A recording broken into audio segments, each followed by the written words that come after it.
ॐ गं गणपतये नमः।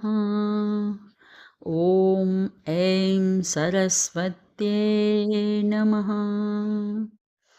આગળ આપણે જોયું કે ભગવાન પોતે પણ સાવધાનીપૂર્વક કર્તવ્ય કર્મ કરે છે.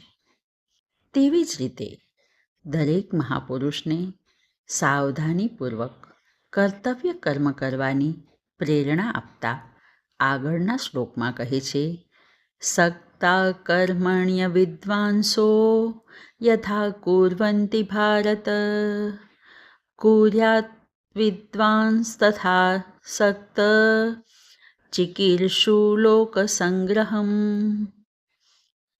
જેવી રીતે અજ્ઞાની માણસો આસક્તિપૂર્વક કર્મ કરે છે, તેવી રીતે હે ભારત, ડાહ્યા માણસોએ જગતનું કલ્યાણ સાધવાની ઈચ્છાથી આસક્તિ રહિત કર્મ કરવું જોઈએ. જ્ઞાની વ્યક્તિને કોઈ ફળની જરૂર નથી, તો એ શા માટે કર્મ કરે? તે તો કર્મ ત્યાગી જ રહે. પરંતુ ગીતાને આ વાત માન્ય નથી. ભગવાન કહે છે કે તારે જરૂર ન હોય તો પણ તું કર્મ કર અને આસક્તિ રહિત થઈને કર્મ કર, જેથી લોકો તને અનુસરે અને હૃદયની વિશુદ્ધિને પરિણામે શાંતિ, સંવાદિતા, હૃદયની પવિત્રતા, દિવ્ય પ્રકાશ અને જ્ઞાનને પ્રાપ્ત કરે. અને એ પછી આગળ કહે છે, ન બુદ્ધિભેદમ જનયેત અજ્ઞાનામ કર્મ સંગિનામ જોષયેત સર્વકર્માણી વિદ્વાન યુક્ત સમાચરન. પ્રાજ્ઞજને કર્મમાં મગ્ન અજ્ઞાનીજનના મનને ચલિત ન કરવું. તેણે પોતે યોગ બુદ્ધિથી કર્મ કરતા રહીને કર્મ કરાવવા. ભગવાન અહીં અજ્ઞાની એટલે જ્ઞાન વિનાનો નહીં, પરંતુ જે કર્મ ફળની લોલુપતા રાખે છે તેને અજ્ઞાની કહે છે. આવો ફળલોલુપ માણસ ધીરજ રાખી શકતો નથી. આવા લોકોને બુદ્ધિભેદ ન કરાવવો એમ ભગવાન કહે છે. અહીં બુદ્ધિભેદ શબ્દ સમજવા જેવો છે. એક જગ્યાએ સ્થિર થયેલી શ્રદ્ધાને બીજે ત્રીજે ફરતી કરી દેવી તે બુદ્ધિભેદ છે. આવો બુદ્ધિભેદ ન કરીને અજ્ઞાનીને તેમની વર્તમાન સ્થિતિથી ક્રમશઃ ઊંચે ઉઠાવવા જોઈએ, જેથી તેમની શ્રદ્ધા દ્રઢ બને.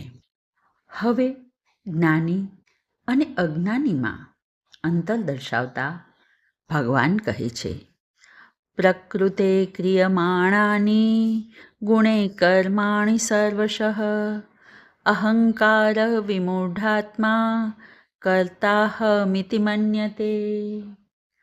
પ્રકૃતિના ગુણોથી કર્મો થાય છે, પણ અહંકારથી વિમૂઢ થયેલો જીવાત્મા હું કરતા છું, મેં કર્યું છે તેવું માની લે છે.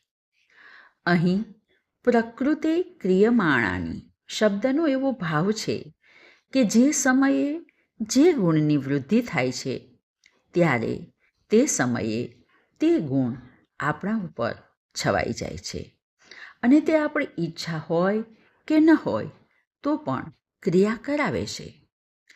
આવું હોવા છતાં પણ અહંકારથી વિમૂઢ થયેલો જીવાત્મા પોતાને જ બધી ક્રિયાઓનો કર્તા માની લે છે અને આ કર્તાપણાનું અભિમાન પુષ્ટ થાય છે અને આ અહંકાર જ બધા અનર્થોનું મૂળ છે. તેથી સાધકે ક્રિયાને મહત્ત્વ ન આપતા વિવેકને મહત્ત્વ આપવું જોઈએ. આ જ વાતને આગળના શ્લોકમાં દ્રઢ કરતા ભગવાન કહે છે, તત્વવિત્તુ મહાબાહો ગુણ કર્મ વિભાગયો ગુણાગુણેષુ વર્તન્ત ઇતિ મત્વા ન સજ્જતે. જે તત્વવેતા જ્ઞાની પુરુષ છે તે ગુણ અને તેના કાર્યો વિશે જાણે છે. હે મહાબાહુ, ઇન્દ્રિયો રૂપી ગુણો ઇન્દ્રિયાર્થ રૂપી ગુણોમાં રહે છે એમ જાણીને તે આસક્ત બનતો નથી.